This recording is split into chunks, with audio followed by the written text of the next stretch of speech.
Halo semuanya, kembali lagi di channel Raja Galba ya. Nah, saya sudah 3 tahun atau bahkan 4 tahun ya, atau 3 tahun setengah gitu ya, galbay di Indodana. Sampai sekarang saya masih galbay gitu ya.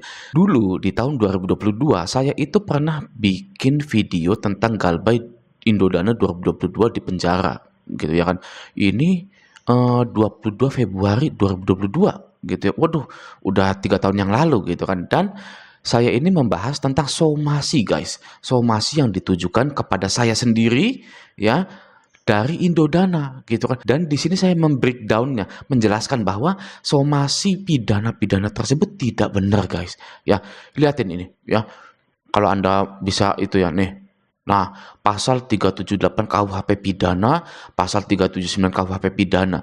Lihatin, saya di tahun 2022 itu sudah diancam pakai pasal pidana guys oleh Indodana. Akhirnya apa? Ya akhirnya selama 3 tahun ini saya tetap nge-YouTube di Raja Galbay. Yang artinya apa? Artinya adalah jangan ada yang takut lagi ya. Yang namanya pidana-pidana dipinjol itu tidak ada. Oke? Ya, Anda kalau mau lihat video ini ya di tahun 2022 silakan ketik saja di sini Galbay Indodana 2022 di penjara. Itu di channel saya ya. Ini cukup banyak yang nonton juga, ini ada 23.500 orang gitu kan. Berarti kan sampai ada 23.000 orang yang dia ini galbay di Indodana dan banyak yang dibeginikan gitu ya. Bisa kita lihat juga di sininya nih. Ya kan? Kok surat kepolisiannya aja nggak jelas, itu resor Jakarta mana. Ini tuh hanya tipu muslihat DC saja guys.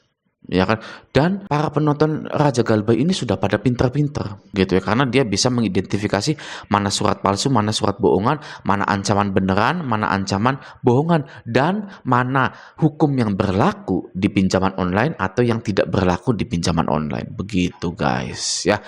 Nah, sekarang ada lagi nih ya, ada pengalaman yang didatangi DC Indodana guys ya. Ini anggota grup Facebook Raja Galbay. Coba kita lihat dulu ya ini ya. Ya kita zoom dulu. Nah, di sini ada yang bilang seminggu yang lalu didatangi DC Indodana. Galbay 4 juta udah jalan 3 bulan. Lalu aku kira kurir paket. Hahaha. Datang foto alamat rumah.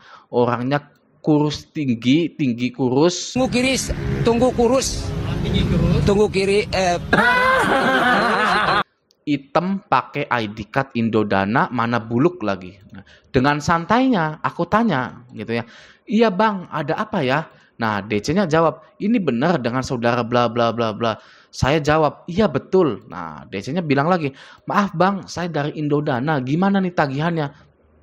Nah, nasabahnya bilang lagi, aduh maaf bang, belum ada uang, lagi nganggur, nanti kalau ada uang baru saya bayar. Nah, ya ini yang patut dicontoh ya, nggak usah bertele-tele, nggak usah nanti bulan depan 2 bulan lagi, nggak usah ya, langsung saja maaf belum ada uang ya, belum ada uang, saya lagi nganggur. Hanya saja kalimat kalau ada uang baru saya bayar ini ya jangan gitu ya, sudah dihapus saja kalimat ini ya. Set sampai sini nih, ini dihapus. Selanjutnya DC ini diam aja gitu ya. Lalu nasabahnya bilang lagi kalau ada uang nanti dibayar tapi nggak janji gitu ya. Nggak mau dicicil dulu bang. Dicicil pakai apa? Orang nganggur. Nanti aja kalau ada uang. Ya udah saya banyak kerjaan rumah. Terus DC-nya langsung pergi. Hahaha gitu ya. Oh iya saya galbay di Indodana 2,3, KP 4 juta, Julo 8 juta, Lasbon 3 juta, GoPay Letter 1,5, sama aku laku Pay Letter 1 juta, Dacil 1,5 juta, udah 96 hari yang datang Indodana doang. Lokasi Tangerang, motif galbay pengen bangkrutin pinjol. Wah, saya acungkan jempol ya, motif galbanya pengen membangkrutkan pinjol. Oke. Nah, nggak usah takut sama DC. Mereka nggak seseram di WA. Mereka juga takut. Hahaha. Hadepin aja. Anggap aja kurir paket. Awalnya saya juga takut pas awal-awal. Terus aku booster mentalnya di grup ini dan berhasil. Salam galbay. Bangkrutkan pinjol karena pemerintah enggan menutup pinjol. Berarti kita yang harus turun tangan. Ini sudah benar. Mindsetnya, mentalnya sudah benar. Hanya saja ya ada sedikit yang kurang enak. Ada sedikit yang ganjel gitu ya. Itu kalau ada uang nanti bayar. Walaupun saya tahu ini tuh hanya imbuhan saja sebenarnya, karena di sininya dia itu ingin membangkrutkan pinjol gitu. Nah, ini mental yang sangat bagus. Semoga Anda sekarang bisa menerapkan mental-mental baja, mental-mental raja ya saat Anda gagal bayar di pinjol ini gitu ya. Nah, ada satu hal yang ingin saya sampaikan di sini. Pinjol adalah bansos, jangan dikembalikan uangnya. Ya, seperti yang Anda tahu, ya kan? Pinjol-pinjol ini tidak mengecek slik OJK atau BI checking terlebih dahulu saat meminjamkan dana kepada nasabahnya. Ya kan, itu faktanya gitu ya. Prinsipnya semua orang itu butuh uang. Di mana ada kolam uang, maka akan banyak orang di situ mengantri untuk mengambil uang tersebut. Jadi jangan pernah berkata bahwa kalau tidak bisa membayar jangan pinjam. Itu adalah kalimat yang sangat tidak masuk akal, nonsen. Ya, semua orang butuh uang. Oke. Di mana ada kolam uang, ya, maka akan banyak orang di situ. Jadi tidak relevan. Ya, ketika ada DC ataupun orang yang beranggapan bahwa kalau tidak bisa bayar jangan hutang dong. Gitu ya. Itu tidak relevan, ya. Yang mengizinkan, yang memberikan hutangnya pun perusahaannya yang menganggap kita itu mampu untuk mengembalikannya. Jadi tidak relevan. Kalimat jangan pinjam kalau tidak bisa bayar itu sangat tidak relevan sekali. Gitu ya. Oke ya. Nah, jika ada perusahaan badan pembiayaan yang tidak menimbang resiko gagal bayar, yang acuannya itu dari slik OJK, survei pekerjaan dan kemampuan untuk membayar, atau C5, karakter capacity capital collateral condition, yang biasa dipakai untuk acuan kredit ya, maka sebenarnya dari kacamata perusahaan pinjol tersebut, uang yang mereka pinjamkan ke nasabah beresiko tinggi untuk tidak dikembalikan. Ya. Oke, atau mereka menerapkan penagihan yang tidak berperi kemanusiaan agar uang mereka kembali. Oke. Maka dari itu, karena pinjol ini tidak menerapkan resiko-resiko gagal bayar, tidak melakukan C5 acuan kredit, tidak memperdulikan calon nasabahnya, yang mana artinya pinjol pun tidak peduli dengan uangnya, ya kan, kalau seperti itu. Maka uang pinjol itu sifatnya adalah bantuan sosial.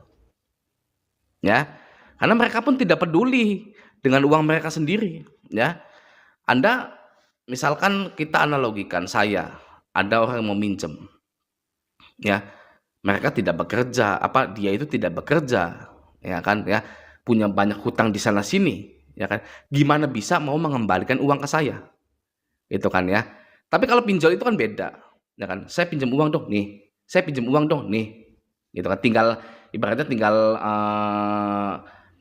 datang ke saya, ya kan. Kalau pinjol kan datang ke sayanya itu kan KTP, gitu kan ya, terus verifikasi muka, gitu kan ya. Datang ke saya ya sudah nih, cairkan, gitu kan ya.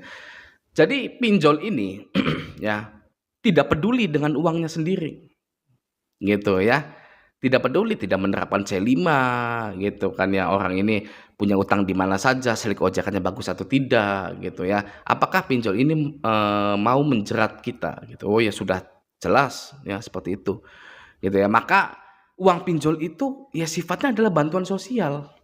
Gitu ya. Seperti yang kita tahu, sebuah bank ya kelasnya ini akan menolak pengajuan hutang nasabahnya jika slik OJK-nya buruk, ya, penghasilan tidak sesuai dengan angsurannya, ya, dan usaha atau pekerjaan dari calon nasabahnya tidak jelas.